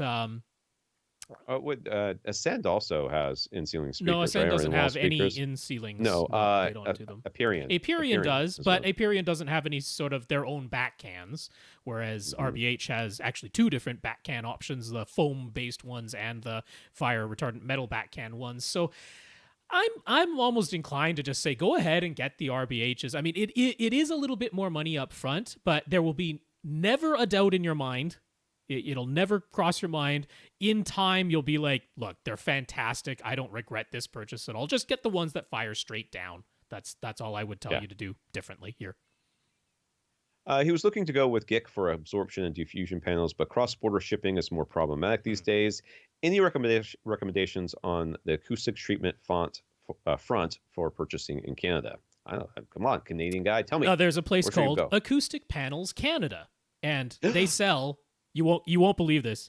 Acoustic panels tell me, in Rob. Canada. No, don't leave me in suspense. You'd never guess it from their name, but is it projectors? But it's projectors. That's what they sell. Now, the thing is, all the ones that are just listed on their website that you would just add to a cart and order through their website, they're all the 2 inches of insulation style that it's totally standard. But you can call them, and they can make you custom panels of basically any size and thickness that you please. So if you want some 4-inch or 6-inch thick bass traps instead, just give them a call. You can't just put it in a cart and order it that easily, but it's as simple as a phone call. So Acoustic Panels Canada, and they'll get you covered. They even do printed panels now. They didn't used to. Now they do. Joe says, Chernoff posted a webinar, and at one point they went over the various overhead speaker positions. Joe has heard us saying recently that labeling 4 overheads as front heights and rear heights is the best way to go for maximum compatibility. But Chernoff's advice seems to contradict that. They talked about how some content is mixed with the overhead positions, basically mimicking channel-based mixing, so it's important to label the overhead speakers to match their real physical locations. Any thoughts? Yeah, when you sell a $50,000 processor that can do like 23 stupid speakers, yeah, you label them exactly where they are. But when you're going for maximum compatibility with off-the-shelf AV receivers, front heights and rear heights is your jam, baby. Yeah, there was so I mean, they were talking about how they can do the full 10 overhead speakers, which that's the only one that can, is the Trinov Altitude, that can do the full complement of 10 overhead speakers in a Dolby Atmos setup. So yeah, they were talking about, like I've mentioned before, Wonder Woman. Wonder Woman is one where they picked 4 locations, 45-degree elevation angles, 30-degree left and right azimuth spreads in front and behind, and that was where they put sounds. And they used channel-like mixing, where if they wanted to move something left to right or front to back, they just did it by turning up the volume on one side of the speaker, like you would with channels. That's how they mixed it, unfortunately. The thing is, any mixes that have been done that way have done it at the 45-degree elevation angles. That's what they've chosen. And if you label 4 overhead speakers as front heights and rear heights, those will still track, because front heights and rear heights will recognize any sounds that are anywhere between 30 and 45-degree elevation angles. That is totally acceptable within Dolby's spec. So anything that was hard mixed at 45 will still play perfectly out of front height and rear height speakers. Now, in Trinov's defense, when they say front heights and rear heights, they are talking about the recommended 30-degree elevation angle and nothing but. Because for their processors, if you want speakers at 45 degrees, well, they are top fronts and top rears, because you do 30 and 45, and you don't have to change because you can do all 10 with their processor, and that's unique to them. So they're not wrong, but it is also not necessary. 45-degree elevation angles, perfectly fine to call them heights. It's April, right? It's not May yet? It is April. Middle of April. Just like absolutely freaked out because I thought it was May. All of a sudden, it was like my wife's birthday would be next week, and I'd be in trouble. Oh, man. All right. Will on Facebook. At the moment, Will and his wife have a TiVo Bolt plugged into a TCL TV, and they can just use the TiVo remote. The TV would turn on, and they can control the volume with just the one remote. Will's wife wants the control to remain that simple, but Will would like to add a sound bar to improve the audio, and he's eyeing the Hios bar that Tom's parents got recently. So can all that work using just the TiVo remote to control all three devices? Will he need to use ARC or audio return channel? He's got a TiVo. Mm-hmm. He can plug it into the sound bar and the sound bar up to the TV. And the Hios can learn all the controls of your TiVo. That's right. And will go on and off, and the volume control will be from there. And then, you can do that. It should having to use absolutely work. ARC. Yeah. And you wouldn't even have to use HDMI CEC either. You can bypass all of that because it can literally use the remote. I can learn the volume commands. It can use the volume. It can learn the volume commands. And there's an app that you can set up on your phone, so that when you go over there, you can make sure everything's working properly. Yeah. So you would have to do a little bit of rewiring. You would want to plug the TiVo into the Hios bar, and then plug the Hios bar into the TV. Whereas right now the TiVo is connected directly to the TV. So a little bit of rewiring, but other than that, should absolutely work. Now, if you want the single press of a power button to turn on all three devices, that would be HDMI CEC. And you can do that because your TCL definitely has HDMI CEC. The Hios bar has CEC. And the TiVo does have CEC. Of course, they've branded it Wake with TiVo because you got to brand it something. But it is in there. It's called Wake with TiVo if you were uncertain if it actually had HDMI CEC. So one way or the other, this is absolutely doable.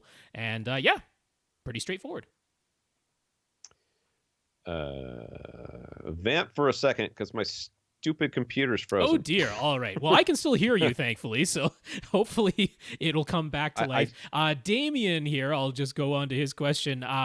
Straight up now, Damien wants to ask a question. Does he actually need back cans for his in-ceiling Atmos speakers? He'll be installing them in his drop tile ceiling in his basement, so he always assumed he would want to have back cans mostly for not having sound leaking upstairs. But if he didn't have to have back cans, it would open up more options for which in-ceiling speakers he could use.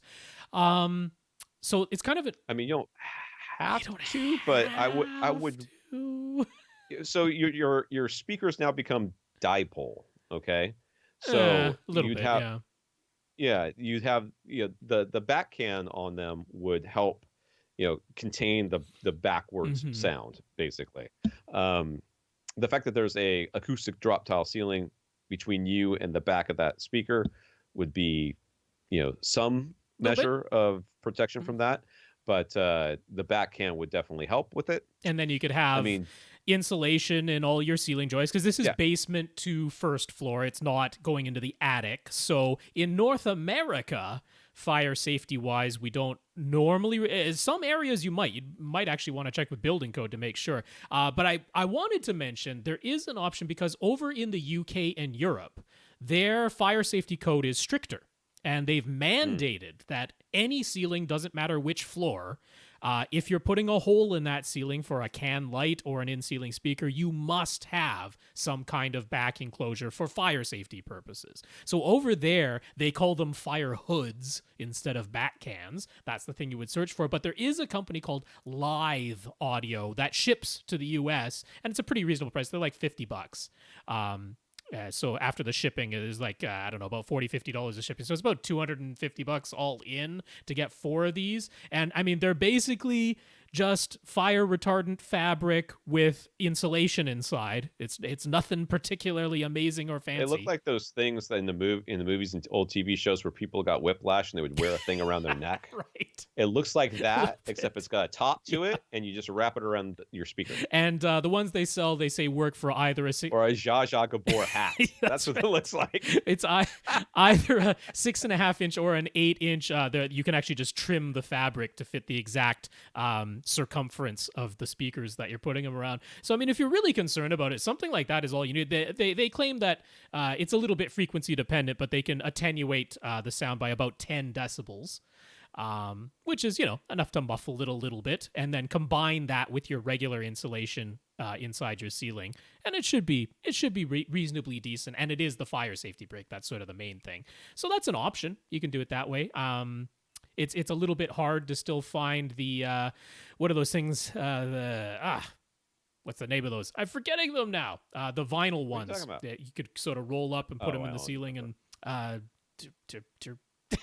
Why am I forgetting the name now? He's literally derping on this podcast. It's the name of the stuff you put on the bed liner of your pickup truck. Rhino something? No, it starts with a D.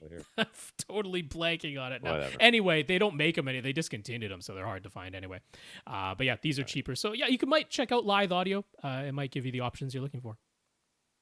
Plus your speaker cell looks so fabulous, darling. That's right.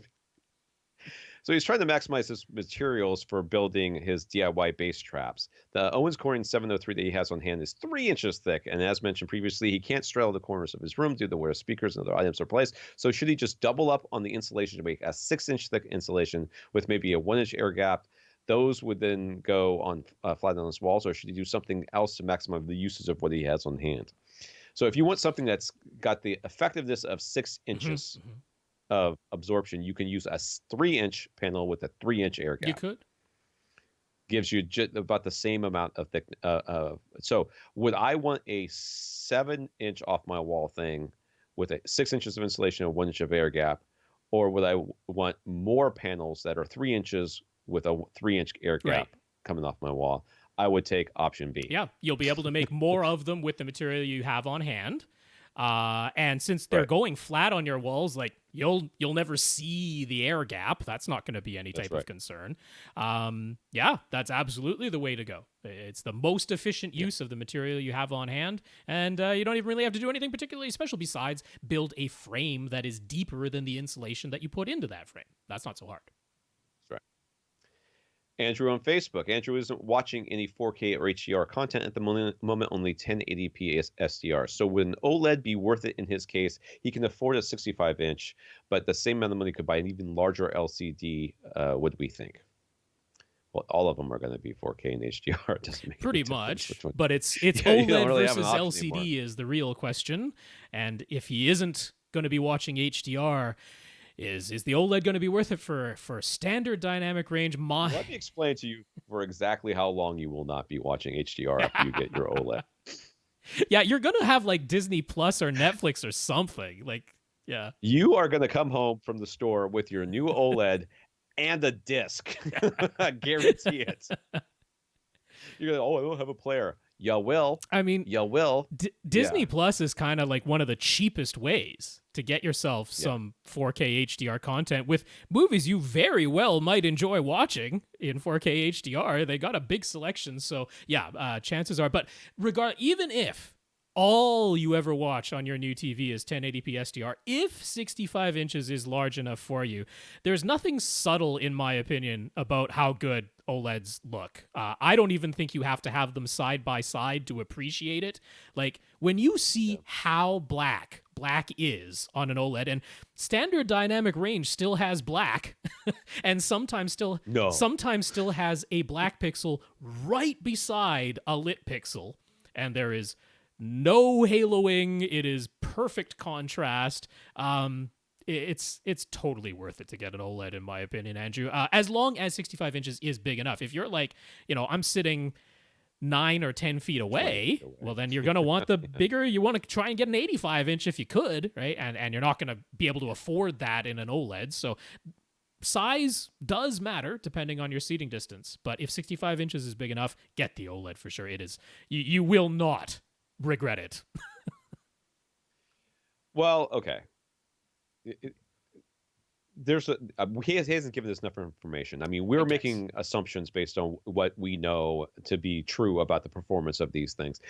He very well may be the type of person who really honestly doesn't see a huge difference and doesn't notice a huge difference. All he really cares about is the size of the screen. In which case, it would be totally fine for you to get the bigger screen. I mean, that would, for the cheaper price. But the reality is, I've got 4K discs here. I've had them for a while. I've got a 4K player. I've had it for a while. And I've got a 1080p source. I mean, a projector. Yeah. So, eventually I will have a 4K HDR display. I know I will. I will almost certainly have to go from my projector to a direct view because the HDMI cable that's in the wall is not going to be sufficient. But, I mean, yes, you can make a case on both sides of this, but I think objectively the OLED is better than in the LCD. And if the 65 is big enough, then, or if you can just move your chair closer, well, then I think you're okay. David found a strange looking old Yamaha speaker driver hiding in the warehouse. Any idea what it was from? So this looks like a kind of kidney bean, or maybe like a lowercase b style, super like 70s stylized lowercase b, and there's like little voice coil thingy on the back, and it's plastic. It looks like it's a big plastic driver thingy. It's huge. It's big. I mean, it looks like it's like 3 feet tall, maybe taller than that. I don't know. It's massive, and it's from Yamaha. It is. So what's your guess? Thankfully it had a model number on the back of it. Says it's a little rubbed off, but it could make it out as the JA6001. And looking that up, they were known as the elephant ear drivers. That's what they were affectionately called. And they came from something that was called Yamaha's Electone bass guitar amp circa 1970. So good call on the looking like a 70s thing, because that's exactly what they were. And it was from a bass guitar amp. That's what it was. There you go. Bass guitar amp. It wasn't new. How long have we been going? Hour and a half. We got plenty of time. Joe, last week we talked about the stutter Joe was seeing during slow pans and scrolling credits on his Sony A9G OLED TV. We said that was all about 24 frames per second content. And he had a set of sources to output 24p instead of 60p. So he did that, but he can still see some stutter. He did more research on his own, and several people are saying there's just some jerky-looking movement inherent to film, and it's particularly noticeable on OLEDs because OLEDs have instantaneous response times, so they don't blur the movement at all. And some people just notice it more. So is that the case, or is he just always going to notice some stuttering in pans and scrolling now, or is there anything he can do to solve the issue without turning up Sony's motion flow enough that it introduces artifacts and weird looking motion of its own? I don't know that this makes any sense of what people are saying about OLEDs. There is such a thing as film camera judder. That is a real thing. Yes. Where, because if you were actually only exposing film 24 times a second, that is pretty low. That's a pretty low frame rate. It means there is blur inherent in the exposure of the photograph being taken itself. And that does have, I mean, we've kind of gotten used to it as the quote unquote filmic look. But right. Now you are perhaps seeing it as unadulterated as possible. There's a little bit more than just it being instantaneous response time of the OLED. It's that OLED is a combination of virtually instantaneous response of the pixels, but then also sample and hold. So it means that when an image is thrown up on screen, it shows up nigh instantaneously, faster than an LCD panel can actually show you the image, but then it holds the image there until the next image. And then when the next image comes up, it flashes it again. And that's been the ongoing issue with these technologies as compared to CRTs even and plasmas. Plasmas. It's plasma that used to talk about 600 hertz refresh DLP rate, too, actually. Yeah. So what that means is that it flashes the image, and then the image goes away, and then however long it takes later, it flashes the next and it was image. Actually in a between series of flashes to build up to the image. In the case of plasma and DLP, it's actually flashing hundreds of times per frame to build the image, but there's like little flashes that build up to it. Right. So the idea here is that your brain is very, very good at taking these individual images and putting them together with the black space that's in between, sort of, and putting them together into motion. They're very, very, and you've always seen these things uh, on Facebook or whatever, optical illusions. You're like, look at this one, and you'll see one thing. Look at another thing, you'll see something else. And why are you doing that? Because your brain is hardwired. Is to put together motion. Because we don't see continuous light coming in. We see a sample. Our eyes take a sample and send that to our brain. And our brain interprets those different flashes that we're getting as motion. So it's very good at doing that. But when you sample and hold, there's long articles about this, about LCD and the problem with LCDs versus plasmas, because we should talk about it all the time back then, is that when you sample and hold, you hold that up there, you just can't switch fast enough for our brain to start say, okay, this is a different thing, and have it make that look like motion to our brain. It's each image is up there for almost a full 24th of a second, and our eyes notice more changes than only 24 times a second. So it's inherent to the signal in the image itself. It's not really the fault of the display, like it's doing something wrong. I don't think that's what's happening here. Really? No, I think what's happening here is that it's been very concretely pointed out to him that judder can exist in this, and now he's extremely sensitive to it. So yes, it is the technology. Some people do just notice it more. Even without pointing it out to them, some people just notice it more, and it bothers them more. Yeah. When I go and I do, I'm doing a lot of video reviews, and I'm, going through and having to watch all the different test patterns and stuff like that, I get extremely sensitive to, moire and stair stepping and all these other artifacts and the judder that happens with scrolling text and that sort of stuff. I get extremely sensitive to it. But then over time, I sort of kind of relax and I stop noticing it as much. And then, I'll get a real bad instance of it, and then they'll come back and start bothering me again. I think that eventually it won't bother him as much. I think now that he's had this experience, it's, he's going to be much more sensitive to it than maybe a lot of other people are. Because I think a lot of people, like, when they see that, it's like, oh, that's not right. And their brain's just like, well, whatever, don't worry about that. And they go on with their lives. Honestly, that's what when I'm watching stuff with my wife, I'm like, the lip sync is off. She's like, whatever, I wasn't even paying attention. Like, how do you not pay attention to the lips moving? That's like the whole thing. The people are talking. Yeah, I was listening. Like, so, I think he's now been tuned into it, and it's going to take him a little while to get desensitized again. So now there is, I don't know there's a solution. There is potentially one thing you could try, because hey, you've got the TV and this is just a setting in the menu, so give it a try. There is a setting in the Sony A9G called clearness, and what that adjusts is black frame insertion. Since the Sony TV is actually refreshing its screen 120 times per second. So if you're showing 24 frames per second content, it's showing each frame 5 times, but you have the option of inserting black frames. So you might show each frame 3 times and then have 2 black frames in between each of those repetitions. The issue there is that if you're sensitive enough to notice filmic judder, that's just inherent to something being at 24 frames a second, you will probably notice a bit of flicker now, which is probably worse. Because normally when you turn on black, giving it a shot though. It's because it's just a setting in the menu. So why not turn it on and see? Because having those black frames inserted might be enough to clear up that little bit of motion for you. The other thing you can do is you could turn motion flow on, but to its very lowest setting.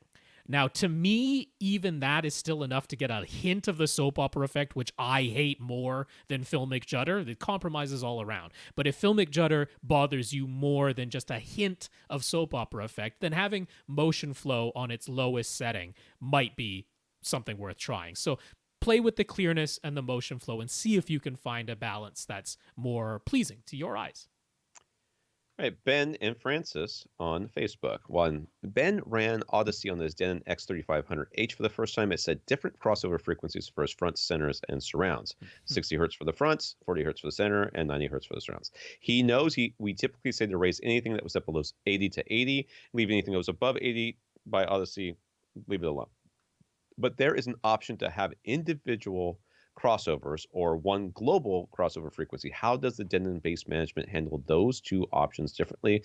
And since the highest crossover that Odyssey set was 90 hertz, should he just take that and use it as a single global crossover frequency for all of his speakers? Should we keep reading here? I guess, sure, because they're Francis? related. They're both basically the same question. Francis had a similar question, as he has now set up his KEF Q series speakers and run Odyssey a few times, and is consistently sending his fronts and center to 40 and his surrounds to 60. He's got dual PB1000s handling the bass, so she just sell all of his speakers to 80 for the crossover. I answered that one on Facebook and said yes. Yeah, so in Francis's case, it's a little bit easier. All of his speakers were set lower than 80, so we would just say raise them all to 80 and you're done for Francis's case. But it's a slightly different in Ben's case because most of his speakers were set lower than 80. We would tell you to just raise it to 80 in all likelihood, but his surrounds were set by Odyssey to 90 hertz. So does he raise them all of his speakers to 90 so that he has one global, or does he leave the surrounds at 90 and have everything else at 80?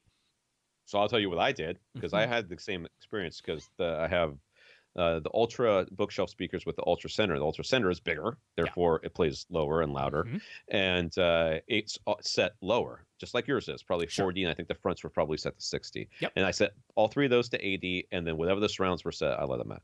Okay. And that's the way I did it, and I did it individually. Should you set everything to 8 or to 90 because the highest thing you had was 90? In my mind, no. I don't see any reason to do that. If you have individual crossovers, you can use them, so you might as well. Is there a reason to use them, a global crossover?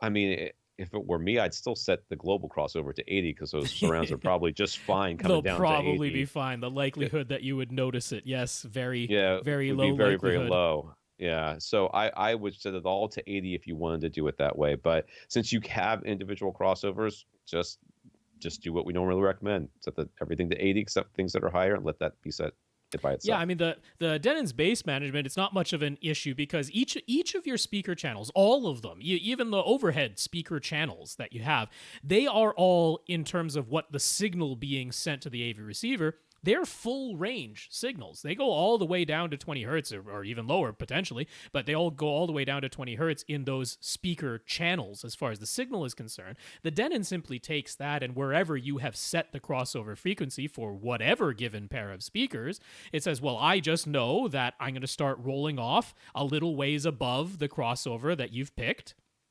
And all of that bass that I'm rolling off, I'm going to divert and send out of the subwoofer output instead. And so you can do that for the speakers individually because they're each treated as separate channels. So there's no confusion going on in the bass management of some of these are rolling off higher than others. It's on a channel by channel basis. There's really no conflict or any problem going on there.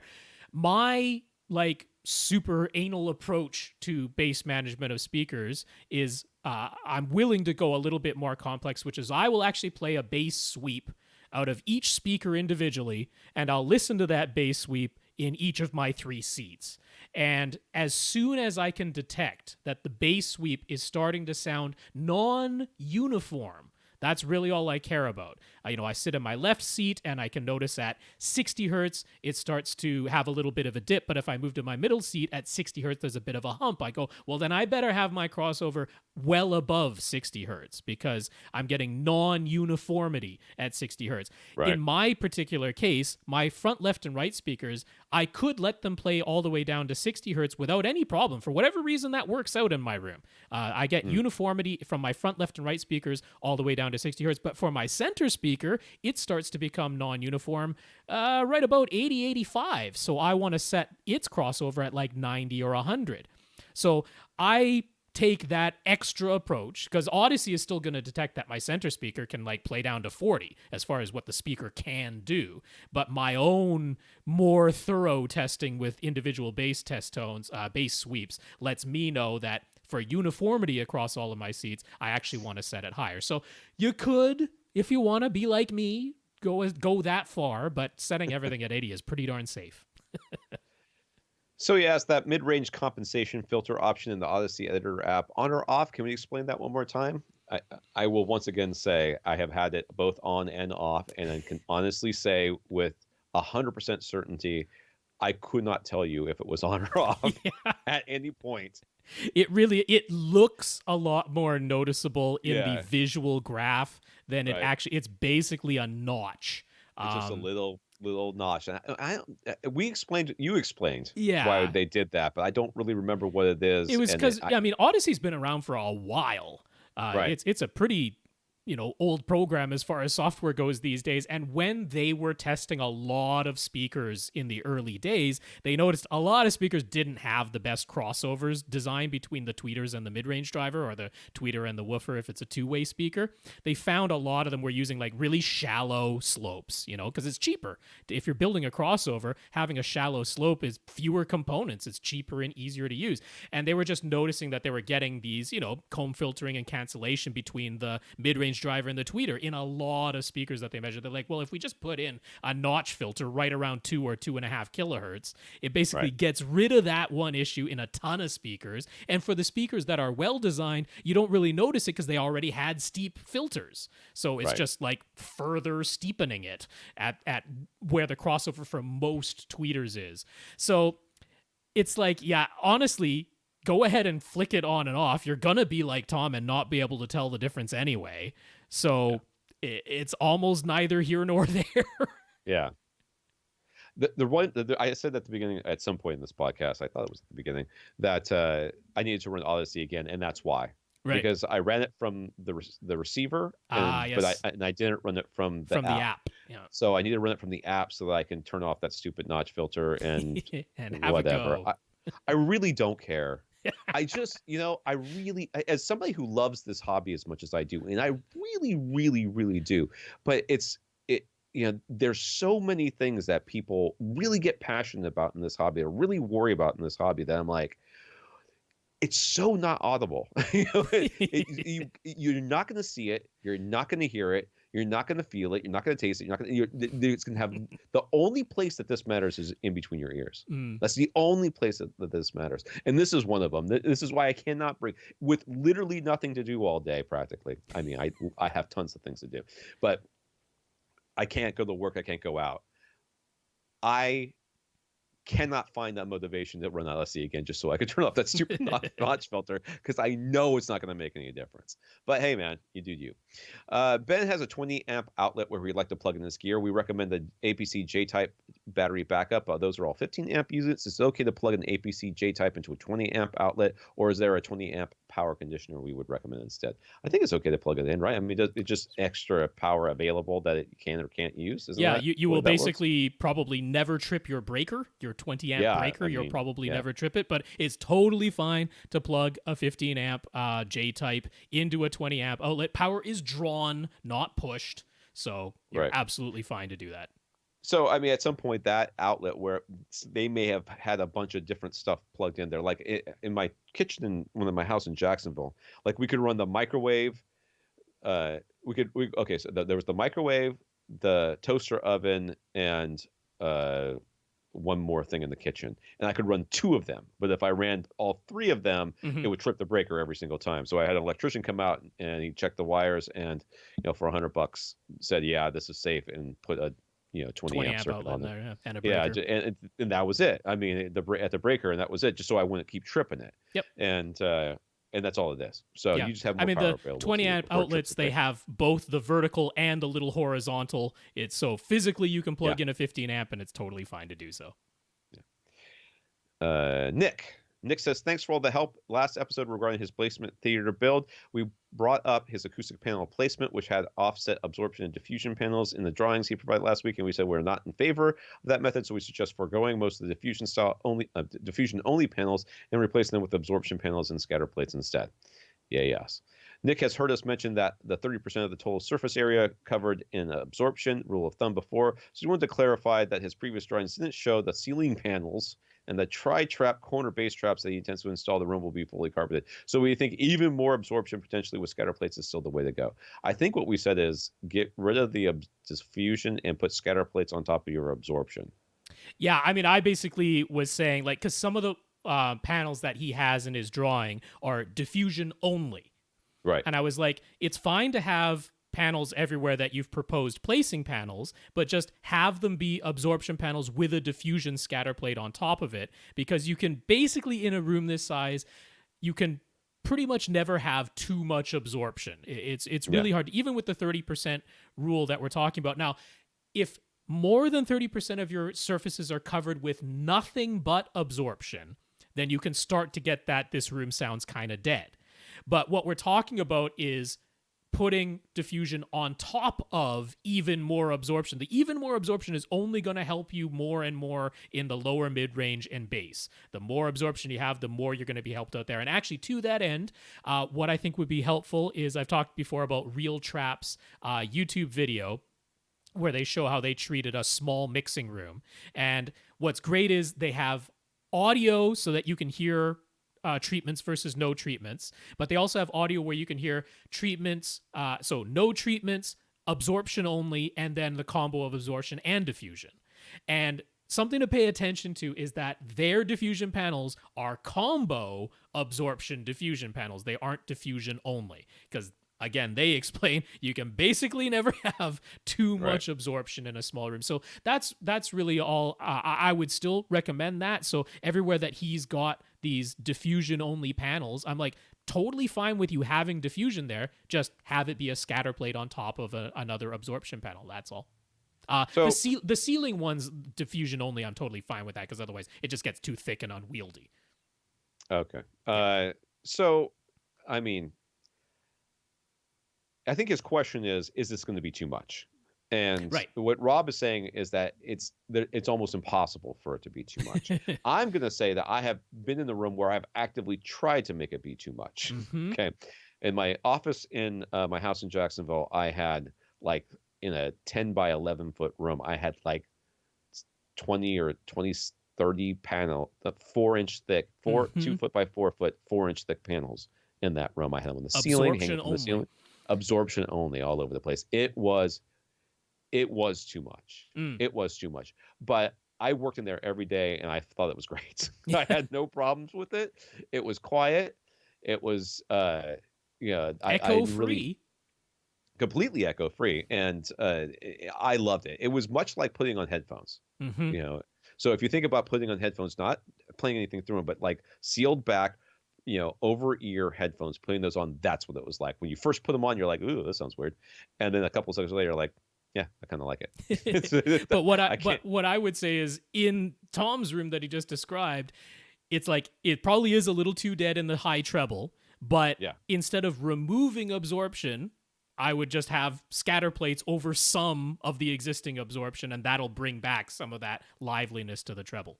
And as much as you're looking at your all these panels on your walls and stuff like that, and the ones in your ceiling and blah blah blah, the reality is, when you get into this room, you're going to look around and you're going to realize very quickly you're nowhere near 30%. Actually, yeah, because you're not even 2 foot by 4 foot panels, they don't cover all of the wall, floor to ceiling. So yeah, you're looking at it from the top view, and you're seeing this panel going from floor to ceiling, and with only a little gap between each panel. The reality is there's more wall than there is panel on that wall, even if you've got each one of those as an absorption panel, and half of them with diffusion on top of them as well. Yeah. So you're nowhere near that. Now, if you do decide to go floor to ceiling with this thing and everything else, I mean, you've got 6 walls, right?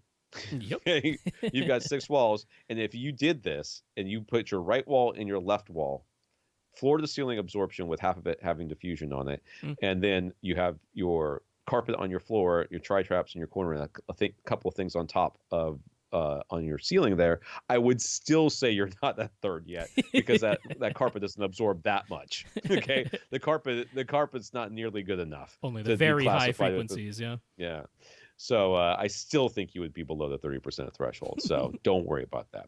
He says, do we have any suggestion for some sort of recessed wall plate that could go behind a flush-mounted TV and allow for a power cable, 2 in-wall HDMI cables, and an in-wall optical cable, all to be connected? Sanus has a solution, but it's expensive, if I remember correctly. And because of that, Monoprice has a really simple It's a recessed plate. It actually just has dog ears on the back, so you don't even need like a full electrical box, because the electrical part of it, where the outlets are, that has its own backer already built into it. Now you're gonna say, okay, well that just put a hole into my wall, because where your HDMI cables and optical cable would go is just an opening. But what you would do is put one of those putty pads on the back. So you'd run your cable in there and then seal it up with a putty pad, so that you don't just have an actual open cavity into your wall. And yeah, that's about it. What is it, $25? Not too bad. Yeah, the Sanus one's like 50 or something. So I just looked it up real quick. Yeah, it's a little more expensive. Lee, we told Lee that the main thing he should buy to improve his system is a second subwoofer. He already owns a SVS PB2000, and SVS has a sale on PB2000 subs, right? Is this not our Lee? This is a different Lee? This is a different Lee. This is not Overstreet. Different Lee. But it's also an O. That's what I know. Well, other people. There are other O last names. We're not. I'm sorry. You people have to get together and use a middle initial or something. You're killing me. SVS is selling PB2000 subs right now. Should he snag one of those, or would it be worth it to get the new PB2000 Pro model? Any possible downsides to using a PB, a 2000 and a 2000 Pro together? First of all, you should grab the 2000. It's fine. Cheaper. It matches exactly what you already have. Yes. I think the chances of you noticing a difference between the Pro and the not Pro are 0.00. Well, if you're using the app on one and not the other, that you would notice. But performance-wise, performance-wise, you're not going to notice any difference. Not terribly likely. But honestly, they got a sale on PB2000s that completely 100% match the one you already have. Save the money, grab one of those. So if he makes his own DIY corner bass traps, would it be okay to make them 12 inches wide instead of the usual 24 inches wide? And I don't care. You make them as wide as you want. Make them. I mean, we're not like the bass trap police. I don't care. Yes, they do not have to be standard size. I mean, I get if you could put not straddling the corner, but a 12-inch wide one that is flat on your front wall, 12-inch wide one that is flat on your side wall. Like, that's pretty decent coverage. If it's at least 4.5 or so inches thick, that's totally fine. Doesn't have to straddle the corner. And yeah, I mean, I have a couple of tri-traps in here, which are holdovers, and they're falling apart, I swear. I love them, but they've been literally around the world. They have flown from Florida to Australia and back. Thank you very much. They are well traveled, but they're falling apart. And then I've got a bunch of panels in here that are on the wall that I will made myself, and they're all janky as heck, but the lights are off. You can't see them anyway. Shut up. Some of them are 4 inches thick. Some of them are, 2 inches, maybe a little bit more than 2 inches thick. They're all covered in black. They're all square or rectangular. And I kind of built them based on what I had on hand and what I thought I could hang them. So it really, it's a matter of, yes, it would be great if we could all have chunk corner traps in all four of, and then midpoint of the side walls we have our subwoofers, and then we have our first reflection points, and we'd have diffusion on the ceiling, and every wall nearly covered with absorption, super thick carpet, and a solid core door with an airlock. And nothing coupled to anything else, like we'd all be floating in space as we were watching these things. And every wall, ceiling, and floor piece of furniture, and all our clothes, plus wearing blackface, because apparently that's gonna happen. Or maybe we could just pull our hoodie really tight, like Pete Davidson in every stupid thing he does for Saturday Night Live. There we all are. Yes, that would be perfect. But this is not perfect. This is reality, and we'll just deal with what we got. So yeah, let's cut it there. I think we've got. How many more questions do we have? 10. I mean, that's 2 hours, Rob. I mean, it's 2 hours. We can fly through Infinite Garys. What do you say? I mean, Infinite Gary. There's no flying through Infinite Gary. There's never been a flying through Infinite. He's a no-fly zone. Infinite no-fly zone. His new name. Yep. All right, we'll do Infinite Gary, then I gotta go to bed. Okay. So we talked a bit about Samsung's plans to shut down their LCD manufacturing plants and convert them to manufacturing QD OLED displays. Gary started reading up in QD OLED, and the big advancement seems to be mostly about moving the quantum dot layer from the backlight position to the very front of the screen, so that the quantum dots are directly emitting light without any other layers between the quantum dots and our eyes. So this quantum dot filter that would go on the very front of the screen, is it a big improvement over current displays, or is it just a slight improvement? And will it only work with the quantum dot filter over OLED, or could that quantum dot filter be used over other types of display technology? What is So he yes, talking about? well, because unfortunately, with the branding that Samsung does, calling QLEDs, that sort of leads people astray as to what is actually producing the image that we're looking at, right? So it's important to know that with current QLED displays, they are LCD TVs. Samsung is basically trying to do everything they can in their marketing to distract you from the fact that they're still an LCD TV. The thing that is modulating the light and the thing that is actually creating the color is still an LCD filter. That's what's doing it. And all they've changed is the backlight, right? We used to have fluorescent backlights. Now, then we went to LED backlights, and now they've gone to blue LEDs that then shine through a layer of red and green quantum dots to create a white backlight, and that gets modulated and filtered by an LCD panel. So the idea of quantum dot OLED is that you have nothing but blue OLEDs. That's all it is, just blue OLEDs. And then they will shine through. One just lets the blue light through. That's your blue subpixels. But then you have green and red quantum dots on the front of the screen, and they actually directly emit the light out into the room and to your eyes. Now, the advantage there is that you get wide viewing angles. That light is spreading evenly in every direction. So you get wide viewing angles, and it should allow it to be brighter as well, because there's nothing modulating the light of the quantum dots. There's no filters in front of them anymore. The only thing modulating the light is turning the blue OLEDs behind them on and off. So you get perfect black levels, brighter peak light output, and wide viewing angles. Now, could you use something different from a blue OLED to produce the initial light? Well, yeah, they're already working on that. They've dubbed it QNED, which is a little bit misleading because it's a gallium nitride nanorod. Now, gallium nitride is what we use to make blue LEDs anyway. So anytime you see a blue LED or a blue micro LED or a blue mini LED, that's a gallium nitride LED. Well, now they have it in like a nanorod form, so it's a Q nanorod emitting display. That's QNED. But basically, you just want blue somewhere in the back, and then you have green and red quantum dots on the front of the display, turning that blue into green and red. Funnily enough, the guys over at AV Forum in the UK, they got some of the behind closed doors demo of the supposed quantum dot OLEDs at CES, and they're like, yeah, that is not ready. It is not coming in 2021. They're like, yeah, that's 5 years away, man. So we'll see what actually happens. Yes, is there a specific number at which our eyes would stop resolving higher resolution displays? Yeah, we already reached it. It's related to distance, right? It's distance all about distance. yeah. I mean, at 1080p, when you get to a certain distance, you can see the pixels. That's when you stop and then 4K you can get closer, and 8K you can get closer, and 16K you can get closer. But once you back up and get to the part where you can no longer see it, any differently, it's the same as just about it